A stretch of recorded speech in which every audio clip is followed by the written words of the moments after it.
I call this special meeting of the Toledo City Council to order tonight at 5:45 p.m. Let's see, do I have a roll call? I got it. I've got it, Council President. So Okay. First item is Pledge of Allegiance. Thank you. I pledge allegiance to the flag of the United States of America and to the republic for which it stands, one nation, under God, indivisible, with liberty and justice for all. Okay. We get to do this a couple times. And Mr. Heber, would you like to take roll call for us, please? I would be happy to. Thank you very much, Council President. Councilor Burns. Right here. Councilor Keating. Here. Councilor Chambers. Here. Councilor Sylvia. Yes, sir. Councilor Kaufman. Here. And Council President Mix. I'm here. All right, Council President, we have 6 councilors present. That establishes a quorum. Before we go on this evening, you'll notice, councilors, that I did not call or mention the mayor during the roll call. I have an item to share with council that was received this morning. This is a letter from Mayor Cross to myself.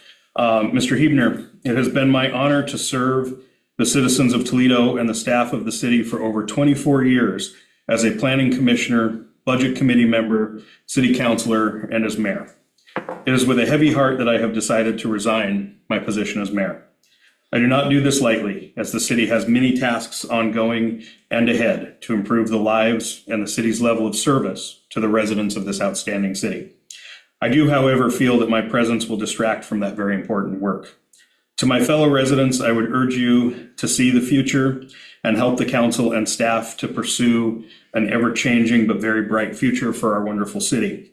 My hope is that we will continue to come together and help each other and our city reach for the best in all of us. Sincerely, Rod Cross. So, council, I wanted to share that with you this evening. Because this was received just today, there was no opportunity, of course, to notify the public that there would be any action related to that office at any of our meetings this evening. The city charter dictates that in the vacancy of the mayoral position, the council president automatically serves as mayor pro tem until a time where council can convene to appoint a new mayor, which would be chosen from among the 6 of you. So my recommendation to you this evening, as obviously most of you are just getting this news right now and also not having been able to notify the public, my recommendation is that Council President Mix serve as Mayor Pro Tem for the next week, and that we have this as an agenda item for your February 4th regular meeting. That gives you all a week to contemplate and consider who you would like to recommend for appointment to the office of mayor. So that's my recommendation. Certainly open to any questions or further discussion. I agree. Defer until next week. Anybody else have any other questions? I agree. I think something else, Mayor Cross in his letter mentioned all of the ongoing and upcoming work. One of the things that I think comes very quickly to mind for me is I hope that there is some documentation of Rod did so much in his role as mayor, things that, while within the scope of being mayor, are also very much above and beyond what a typical mayor of a city of our size takes on. And I know that's something we've talked about a lot recently. And certainly, I have to imagine it could be far more than any one person on this council might want to take on to do the same level of service and advocacy that he did in his relationship building over decades. And thinking about some of the the magnitude of some of the projects that I know he was advocating on, things like the public safety building, some of the grant funding that he was trying to help us secure, the forestry property, some of those things as well. So I'd be very interested in in seeing a bit of a digest of some of the things that he was working on, and maybe when we are having that conversation about nominations, we could also be thinking about maybe what some of that, how we might delegate some of that advocacy work in the event that there isn't somebody who necessarily wants to do all of those things, but we want to keep some of those things going. Maybe part of that conversation could be for us to be thinking about if there might be some specialty roles that members of this council might be willing to take on to kind of help maintain work that I think might have required, 10, 15 years of doing it to be able to do it well and efficiently. So I just kind of wanted to encourage that as we think about that, we also think about how we keep the work going, because I think there was a lot of value in what he was working on. I think that makes a lot of sense, Counselor, and I'll start to put together my notes and also reach out to, I'll refer to him now as Mr. Cross and ask for any additions to that. And I have no doubt that he will be more than willing to provide, his feedback to help make sure Toledo keeps going the direction it needs to. So I'll start working on that. You bet. Thank you.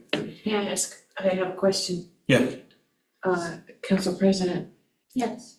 how are you with stepping in right now at this point as Council President to, I'm Until doing we whatever make- my city needs me to do.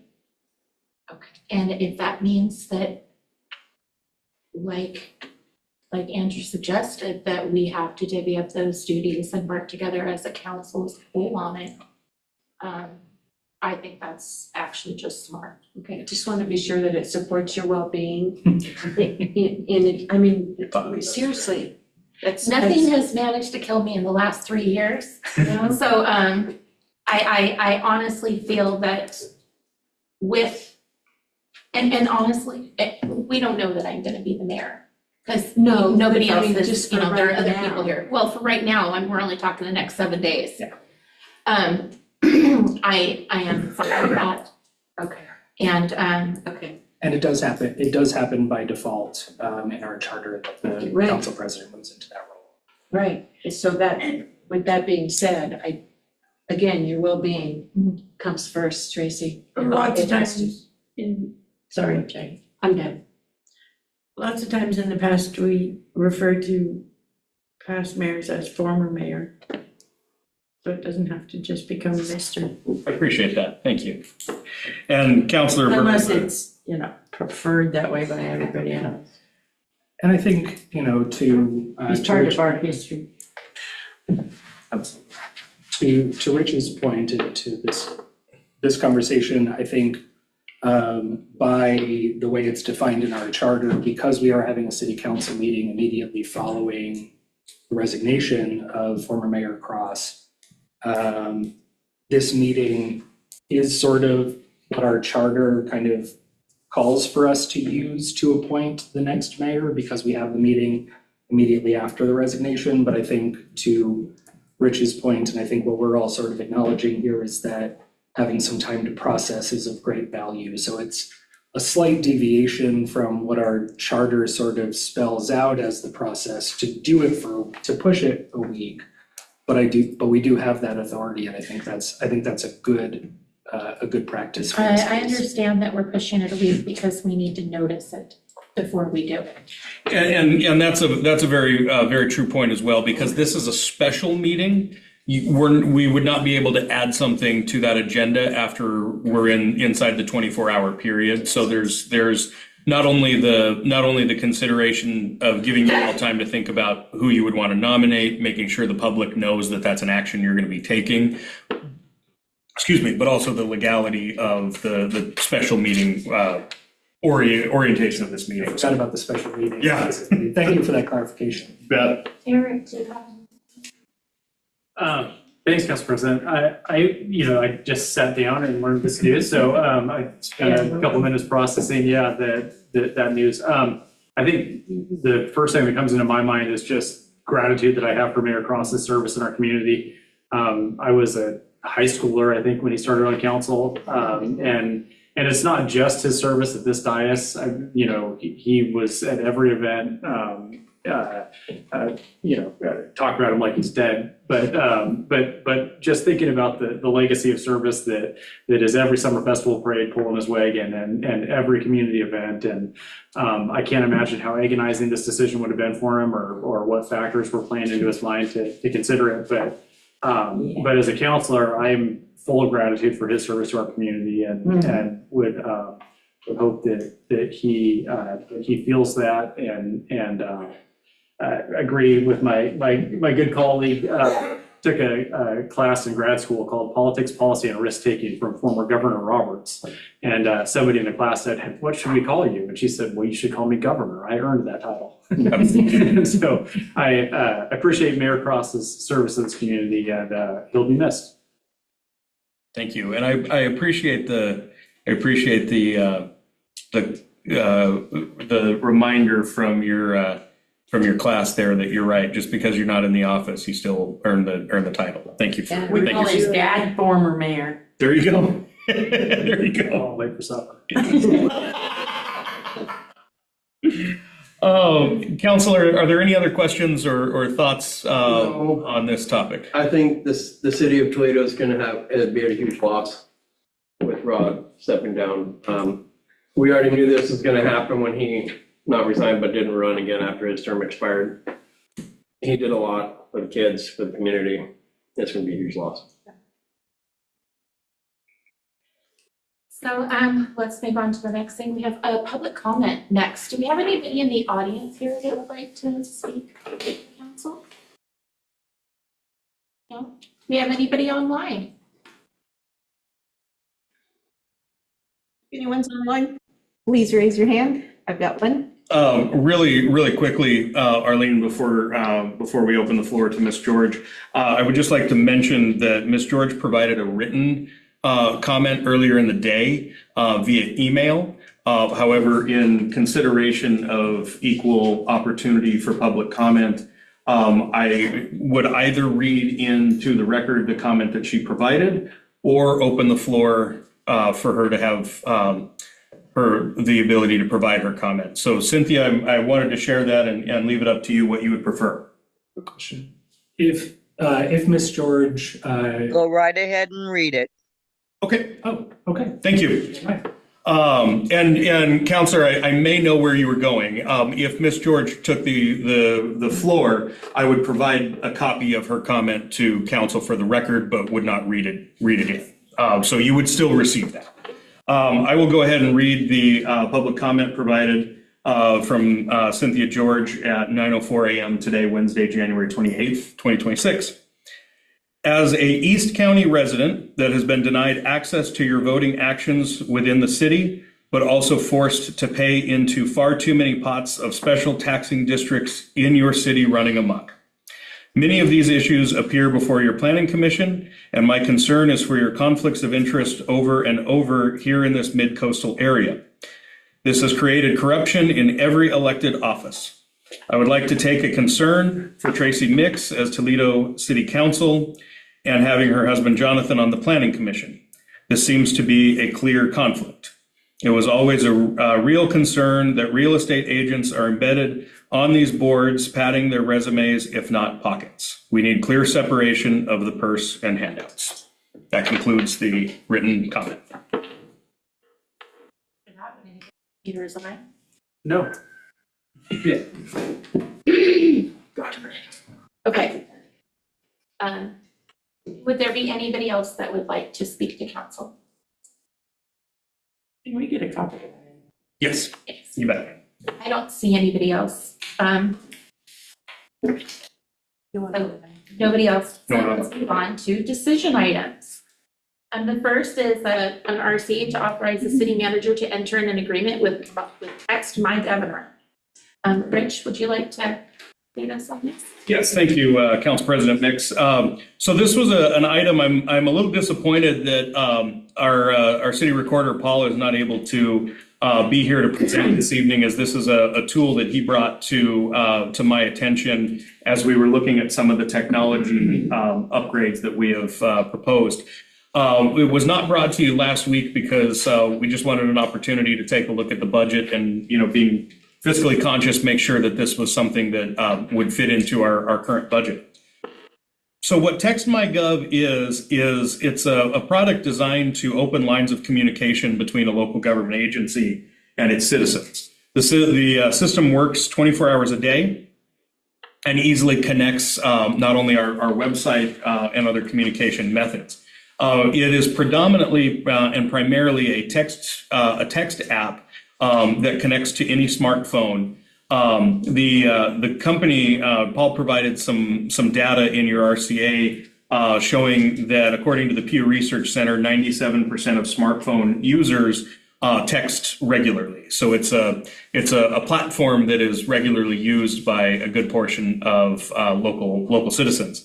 So the company TextMyGov provides a database of all cell phone users registered in the community, and they create the system as an opt-out rather than opt-in. So it enables us as the city, if we were to go forward with this contract, to immediately be able to communicate with a large majority of our residents, everybody who has a smartphone. And they'll be given the opportunity when that communication begins to opt out if they so choose. But that's one of the difficulties that we experience as a government agency, is reaching everybody where they are. No, not everybody's on Facebook. Not everybody checks the city's website regularly.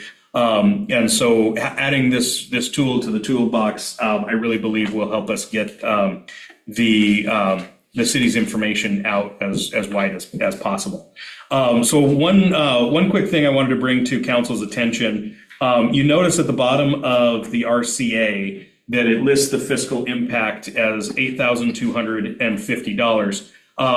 That was prepared in advance, and when we shared with the company that we needed to wait a week and review the budget, they were kind enough to offer a $1,000 discount on the first year. So if you look at page 7 in your packet, you'll notice that the total price for the first year is $7,250. That is the correct amount.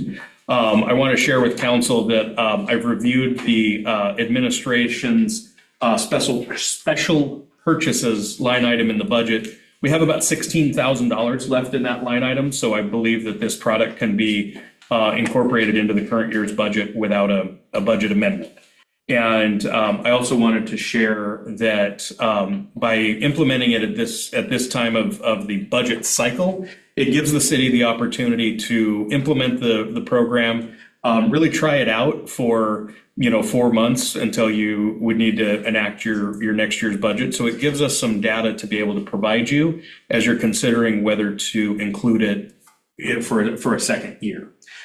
Just one other note, also toward the bottom of page 12, it shows that the agreement needed to be signed and returned by January 23rd. That was also extended when we contacted them and said, hey, we need to push this a week. So in case anybody caught that, I just wanted to make sure you knew that we did not miss a deadline. We still have the opportunity. Page 7, not 12. I'm sorry? Page 7 is where I found that. That if I said 12, then I misspoke. It was page 7. Thank you, Councilor Sylvia. So, councilors, that concludes my report on this item. I'm available for any questions you may have.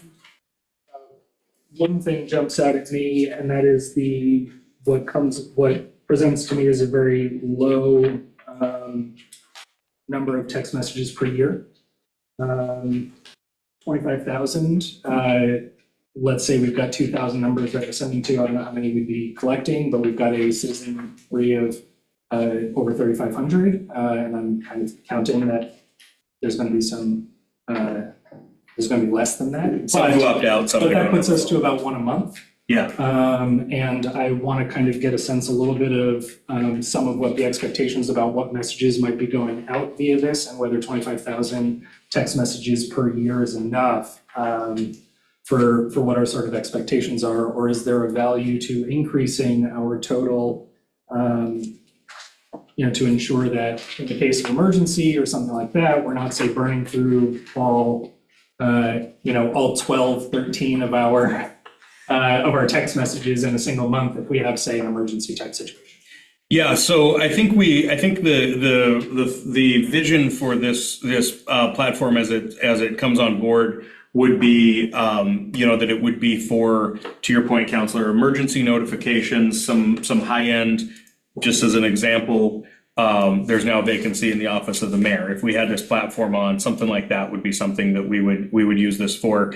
There's definitely opportunities to increase that if we start to reach that maximum. But this was, as Paul was talking with TextMyGov and kind of telling them a little about Toledo and the population base and so forth, this was the package that they recommended based on other companies or other cities that they work with. So we kind of thought that's a good baseline. It gives us an opportunity to kind of, as I mentioned earlier, get an idea of if the product is serving our needs.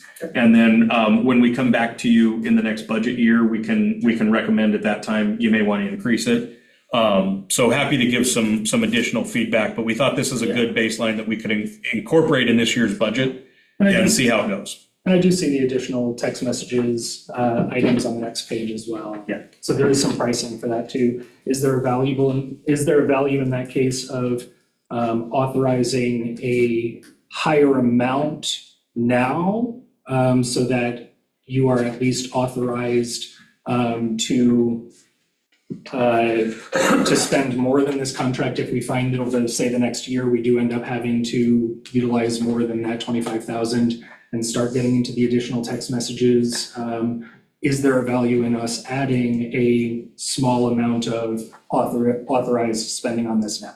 So I actually, as city manager, I have spending authority up to $25,000 for items that are budgeted. So with your approval, giving me the authority to execute the contract, I have the authority to add to a certain level without having to come back to you. So I'm good with that. But thank you for that thought. I have a question. On the additional text messages, say we decide we want to go with the 25,000, we want to start out that way. And say we get a third of the way through the year and all of a sudden, oh no, we're out. Can we add more at that time? Will they notify us? Yeah, there's an online platform that we'll be able to log into as a user and track our usage. So we'll be able to see how close we're getting to that. And yes, to your question, Council President, if we find out, oh wow, in 3 months we've used up 18,000 text messages, we call them up and say, hey, we need to add. We do want to be diligent and considerate in how much we use it as it's getting online, so as to not be fiscally reckless by any stretch. But it would also be beneficial to get out good information that the community needs and see what kind of feedback and interaction we're getting as we go into the budget cycle for the next year. So do they do push notifications on this too, where we can say, oh, okay. Yep. I'm sorry, we got both Councilor Burns and Councilor Chambers. No, go ahead. I'm sorry. And I think they yeah, want I to did. talk too, so. Is there a penalty or an additional fee if we add that later? There's no penalty fee. It would just be the price of the next level of package. So you bet. Yeah, it says you can add minutes at any time, so we could call tomorrow and say, I missed here's that part. $300 for another 25,000 text messages, so. I missed that part. Okay, sorry. No problem. Oops. I have a couple of questions. So,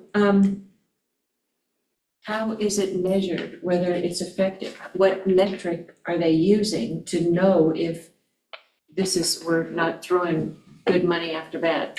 That's a great question. It's not, there's not an ideal, other than, as it started with iMessages where, with iPhone to iPhone, if the user has it on, you can see where they read the message. That is an optional thing for the user.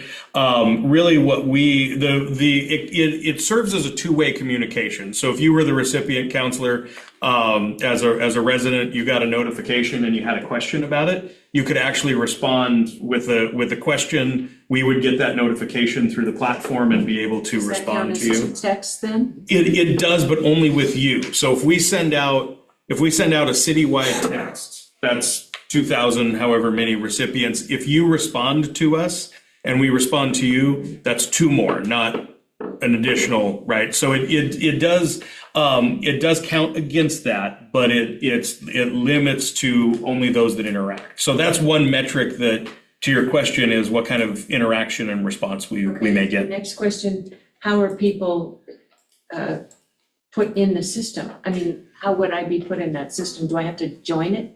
No, so the TextMyGov has a database of all public cell phones in Toledo, so you're automatically That's creepy. added. Only those that are public knowledge.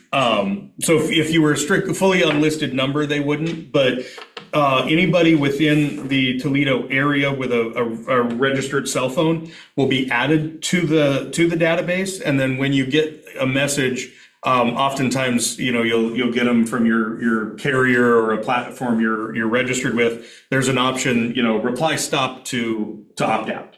So you're automatically added once we sign up with the company, but you will have a very clear avenue and description of how you would opt out if you chose to. All right, then, next question. On, I don't know what page it is, it's this guy. It lists 3 cities. There are clients in Oregon, there's 3 cities, seriously? 3? And to be honest with you, I don't know if that's totally inclusive. Oftentimes, a company like this, when they present a proposal like this, will give you examples of a limited number of cities that are either closest to you geographically or in size that are similar comparables. That would be a question that Paul probably would have been able to answer, but my gut feeling, not a quote me on it, but my gut feeling is that there's more in Oregon. These are ones that they used as comparables for Toledo. I'll yield back my time. There may be more. Just a couple quick questions, I guess. Well, I mean, I think trying out creative communication tools is a great idea, and this is a fairly small amount of money to try something new and interesting. So I think it's definitely worth a try from my perspective. But just a few things as you think about it. I mean, I think it would be useful, Rich, for you to think about some policies around when we do this and why, And when we don't. Because I mean, for a number of reasons, but it's a little bit intrusive to get a text. If you get one over something that you don't perceive as important, the chances that you'll opt out of it are high, and then you don't get the text for the thing that actually matters. Yeah. So I think that's going to be useful. The two-way communication element of it gives you some pause. My guess is that's probably like a toggleable feature, but it's sort of one of two things is going to happen. Either there's going to be this like expectation of response that I'm going to send a text message and this is my live dialogue with whoever it is at the city, and it could be a pretty big staff time suck, or it's going to rely on a knowledge base and like a smart infrastructure around an FAQ, which from experience is prohibitively challenging to build. To make it work right, it's takes so much time and effort to build the FAQ system that feeds the knowledge database. Yeah. And so for a tool that I don't think is going to get, for the two-way side of it, it's going to be used all that much. My perspective is it's probably not worth the staff time to try to build that. Hope not. But That's a great point. I will tell you that as we are moving not only into the website and other technology updates, but also many of you have commented on noticing the city is much more active on Facebook. That's been something that Paul has really been a passion project for him.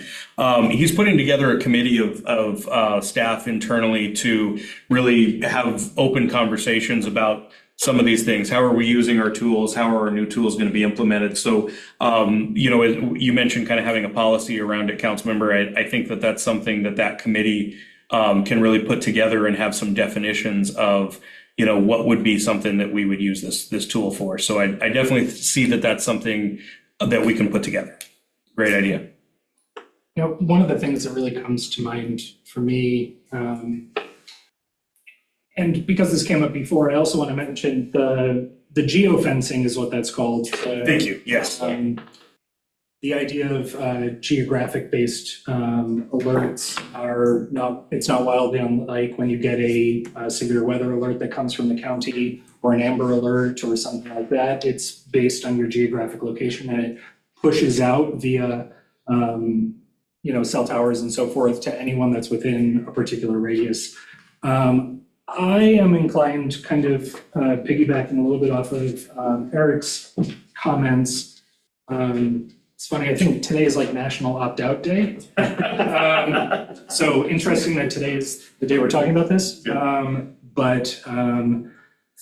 I saw something from like our AG about that today on social media. But anyway, I'm more inclined for an opt-in type of system rather than an opt-out system. So I would rather be starting from a place where we are doing, say, an intentional outreach strategy to get people to sign up to these types of notifications rather than forcing them on everybody that lives within a particular geographic area. For some of, I think, Councillor Burns, your response was, that's creepy, right? And it's that same sense that I think a lot of people have about who has your data, who has access to it, how it's being utilized. It feels intrusive. I'm pretty sure the TSA is listening, or the CIA and a few others. So I'm more inclined to be exploring an opt-in system, or at least a system that if you get that first notification that says you're receiving this because you're within a particular geographic area, opt in to continue receiving messages, right? I agree. We're going to use this service Yes. for important public notice. I agree. Yeah. And then I want to add that a message that I've been hearing for as long as I've lived in Toledo is a strong desire by this council and by staff to improve community engagement, right? To get more people in, look at our council chambers right now. We only have a couple of people. We've got, 3 people in our chambers for, 20 something seats. I don't know if that count is right. Close. But at the same time, we also have we've got 6, 7 people that are online for this. I don't hate the idea if we're using an opt-in as opposed to an opt-out system. I don't hate the idea of this being used to notice meetings. I don't hate the idea of this being a place where those meeting notices say, here's the big thing we're talking about at this upcoming city council meeting, that if you're opting into that we want to find whatever avenues to get people to engage. Hey, we need budget committee members. We're going to use this as a platform to say we're looking for them. I don't hate the idea that if there's opting in, that we use this kind of a tool, because even though, the staff time definitely is a very real concern, especially when we don't have dedicated communications staff in our city hall, I don't want to put a huge burden, but I would love for somebody to get a text message and say, what's the time commitment on that? If we send out something, to be able to send in that type of question or to get some of that engagement, this is a tool that I think is one of the most easy, most efficient, most effective ways of getting immediate community engagement, because we all keep our phones on us at all times. We're checking them all the time. Screens are, taking up a huge portion of our lives. And so the just immediacy of getting a message and being able to act on it very, very quickly, I think is a huge value. So I also look at the 25,000 number and say, the cost of putting another 100,000 is so low. Do it. Get that other 100,000. Put out more than one message a month. Don't just use it for emergency things. If it only costs us $350 to add another 25,000, let's put out more meeting notices. Let's put out more calls. Let's wrap it up, because we still have other people that want to talk, and we have another meeting after this.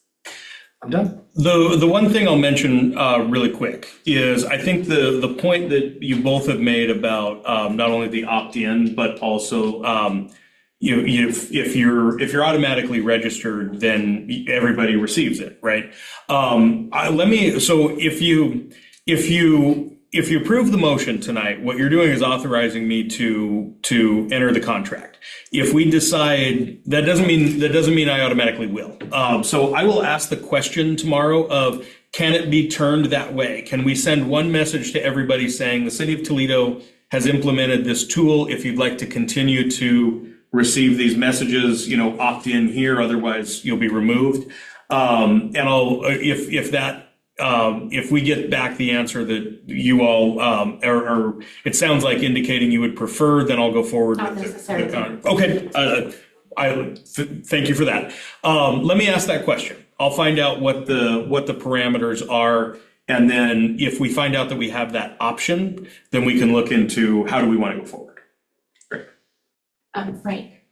I just had a quick question. So you said if you're sending messages back and forth, that counts as a message. If we send out 2,000 messages and 1,000 people opt out, does that burn up another 1,000 of those messages? No. Only when you send them out, not when they send them in. When they send them in, they, like, if we sent out a notice that you received, counselor, and you responded with a question, or, you know, or if you respond to it with, you know, something manual that you put in, that will count as a text message. But if all you do is opt out, we get that notification, but that doesn't count against the text message, because it's you exercising a right that is included in the program. So if after 6 months, we don't see merit in it, can we cancel the contract and get a refund? We would not be able to get a refund for the first year. We're committed to that amount, but we can cancel the contract before the end of the year and not have any further financial commitment. Thank you. Would anybody like to, I would entertain a motion.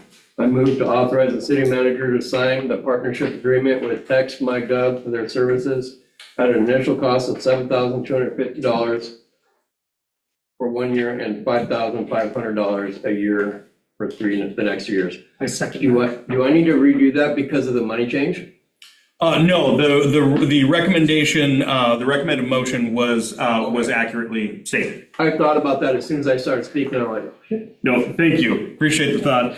So it has been moved by Counselor Sylvia, and seconded by Counselor Keating.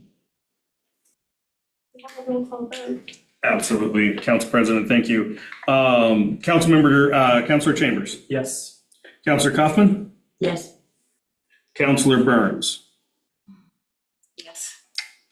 Councilor Sylvia. yes, sir. Councilor Keating. Yes. Council President Mix. Yes. Thank you all. The motion passes 6-0. Just an FYI, you're supposed to flip the second and the. Did I get those backwards? Thank you. Thank you. That was fun. I will endeavor to remember that on the next vote. Time Paul runs away. Right. So our next item up for a decision item is an RCA to reappoint Jonathan Mix to the Budget Committee, and we have his application included in here. And I will be abstaining from this vote because I have an actual conflict of interest.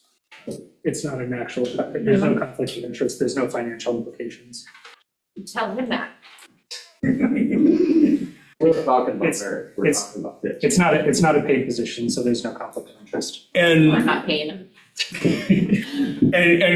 Council President, if you choose, you can optionally abstain. I think what Councilor Keating is pointing out accurately is it's not required of you at this point, but I'll leave that to you. Okay, very good. May I go forward with the presentation? Thank you. So Council, just as I do a brief presentation on this item, you'll note under the recommendations on each of the RCAs in your packet this evening that staff does not make a recommendation. That is Council's role to appoint members to boards and commissions. We did provide a motion if you want to go forward with the choice. I just want to have that clarification on the record.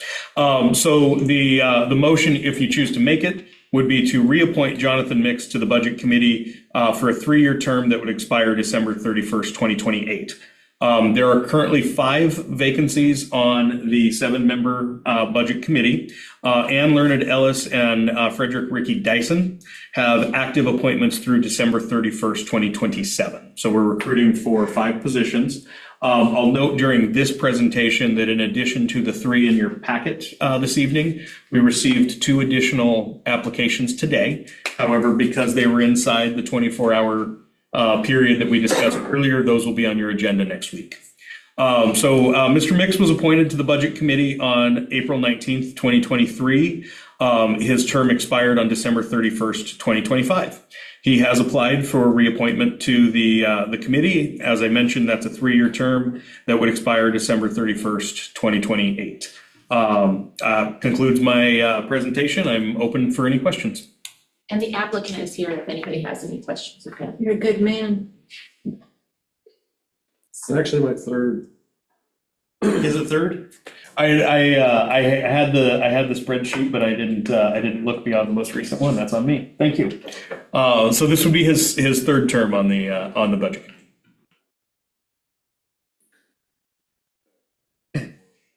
All right, then I move to reappoint Jonathan Mix to the Budget Committee to a term which will expire December 31st, 2028. Second.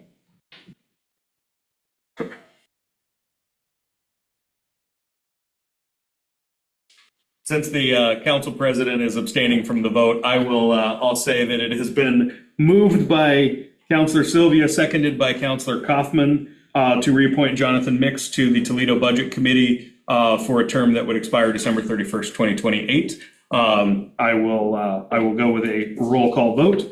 Councilmember Chambers, Yes.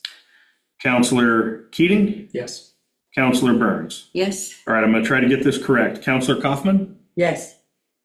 Councilor Sylvia. Yes, sir. Did I do that correctly? Yes, sir. Yes, you did. And the council president has indicated her abstention. The motion passes 5-0.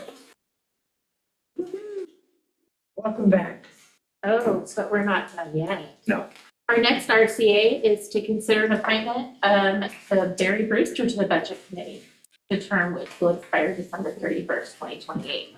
So council, this will be an even quicker presentation. The council president read the topic. You already know the structure of the committee as it stands now. Mr. Brewster was appointed to the Budget Committee on February 21st, 2024. It was a midterm appointment. His term also expired December 31st, 2028. He has applied for reappointment to the committee and his application is in the packet. That concludes my report. I'm available for questions. I think I would like for Mr. Brewster to be available for questions. I don't know that I'm initially comfortable reappointing at this time. I know Barry well. I know he means very well.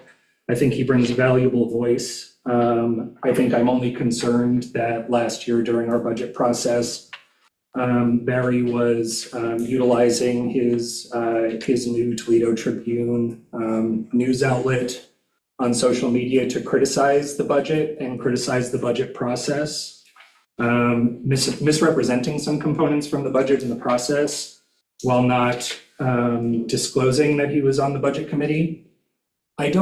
And I know that he corrected that, and I very much appreciate that he corrected that. He did share, when I brought that to his attention, he did share that he is on the budget committee after the fact. But I also recognize that in the 2 years that I've been on the budget committee, Barry has not substantively contributed to the conversation.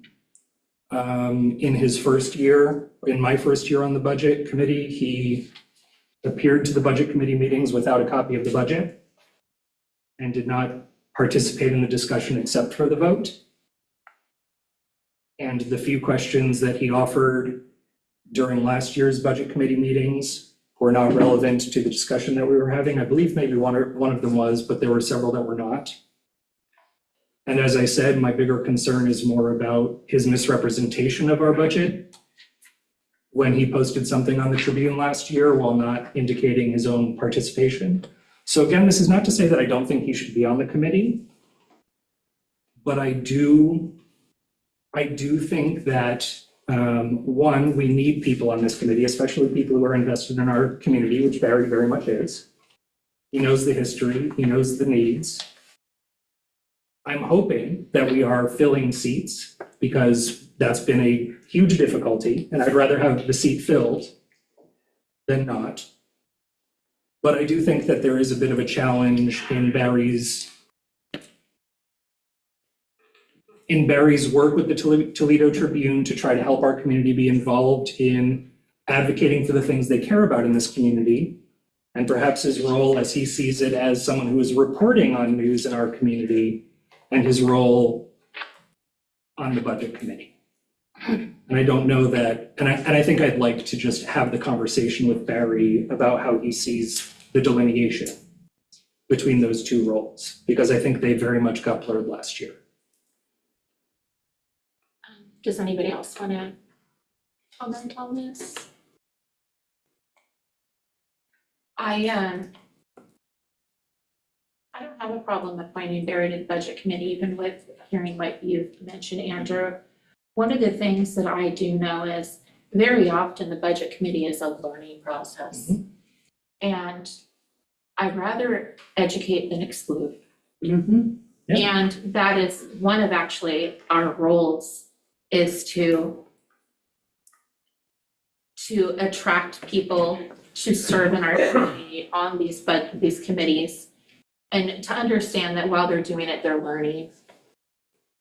Have we all made mistakes? Absolutely. I'm not going to scrutinize Mr. Brewster's intentions or his reasons or how he went about it or what he learned from the process last year or what he didn't. And so that's just where I'm going to leave that. I would entertain a motion if anybody, I unless. make a motion. Wait, Eric, did you want to say Oh, something? sorry. I was just gonna make the motion, but go ahead, Counselor. I make a motion to nominate Barry Brewster for reappointment to the budget committee to expire in 2028. December 31, 2028. It has Yeah. been moved by Counselor Kaufman and seconded by Counselor Chambers. City Manager Buechner, could we have a roll call? Thank you, Madam President. Counselor Sylvia, Yes, sir. Counselor Keating, Yes. Counselor Burns, Yes. Counselor Chambers, Yes. Counselor Kaufman, Yes. Council President Mix. Yes. Thank you all. The motion passes 6-0. Moving on to our last item, last decision item for our special meeting minute tonight is a motion to appoint Ken Bauman to the budget committee. We also have Ken's application in our, It's so tidy. yes. Thank you, Council President Mix. So I've made the spiel on the Budget Committee a couple times now, so I'm just going to limit this comment to say that as you've approved the other two, there was an additional paragraph on this RCA which indicated that assuming appointment of all three applicants, which you're considering the third at the moment, the Budget Committee will have 2 vacant seats. As I mentioned earlier, we have 2 additional applications that will be brought forward to you next week. So the note that was in the RCA is that city staff will continue to solicit applicants for the 2 vacant seats. We have at least 2 for you to consider next week. If you have any other candidates that you think would be a good fit, I invite you to refer them to me between now and I would say Monday in order for them to have an application in time for your consideration next week. Quick clarification. So that means that we have, as of right now, with the 2 appointments that we just made or reappointments that we just made, we have 3 candidates for 2 vacant seats. Or 3 for 3. Yeah, we have 3 for 3. We have Kimberly Bauman, who you're considering, and then we have 2 more for the other 2. Thank you. That's, Thanks for the clarification. Bet. Oh, okay. So, Does Mrs. Bauman want to come up and talk? Do we need her to? do you need Does anybody have questions? I would just speak up and vouch for Kim. Kim's been a member of the community for a long time. You see her everywhere, and I think that that's an awesome perspective to bring into something like the Budget Committee.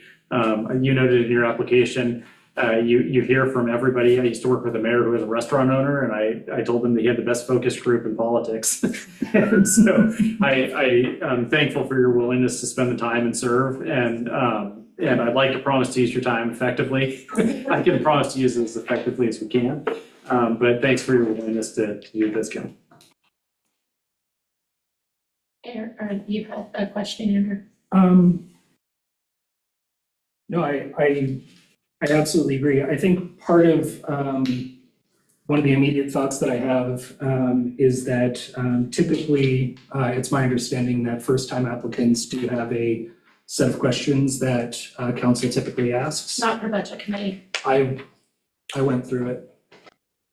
You were correct. I didn't include them in the packet, and that was an oversight on my part. You do have the option to ask Ms. Baumann any questions that you may have. If you would like to do that, we can reschedule for next week. It's council's option. It's not mandatory. I wanted to make sure that if there were processes, that we're following processes equally for everybody who's participating. And I appreciate you bringing that up. That did give me the opportunity to mention that is an option for council, and but it's not required. So it's up to you. I can certainly track them down if you'd like. Got it. Because I just remember a couple of years ago, me being put on the hot seat when I was applying for the budget committee for the first time. I don't remember that. Show us. You specifically asked me some hard questions, as well as that gentleman I back remember there nothing. asked I me some remember asked me some very pointed questions because they thought I didn't emphasize particular things to their liking. Well, you moved from out of state, so we had to make sure you weren't an. That's what it is. There Must you be go. it. So I just wanted to make sure that if it was a requirement, that we weren't missing the requirement. Thank you very much. Thank you. So I would be open to a motion. I move to appoint Kimberly Bowman to the Budget Committee to a term which will expire December 31st, 2028. Second. Okay. It has been moved by Councilor Keating and seconded by Councilor Chambers. We do a roll call vote, Mr. Heather. Thank you, Madam President, and the delay it took you to ask me that gave me the opportunity to correct where I put an X. So thank you very much. Councilor Kaufman, Yes. Councilor Sylvia, Yes, sir. Councilor Burns, Yes. Councilor Chambers. Yes. Councilor Keating. Yes. Council President Mix. Yes. Thank you, Council. The motion passes 6-0. Thank you. And with that, I believe we are going to adjourn. That is correct. We have no other items for the special meeting. Council, do you want to take a break or do you want to go right into? Take a 10-minute break. Oh, I'm sorry. Can we make an announcement that for those online would have to log back in under the new Zoom link? Yes, I was going to do that. Thank you. I appreciate it. I was going to do that after I asked Council. Do you want to take a break or do you want to go right into the next meeting? Take a 5. 5 minutes. Okay. It is currently 6:38 p.m. We will convene the workshop meeting no earlier than 6:43. As Ms. Inyukai just mentioned, for those of you online, we have a different link for the work session, so you'll need to leave this meeting and use that link to join the workshop. Council President, you can adjourn at your convenience. All right.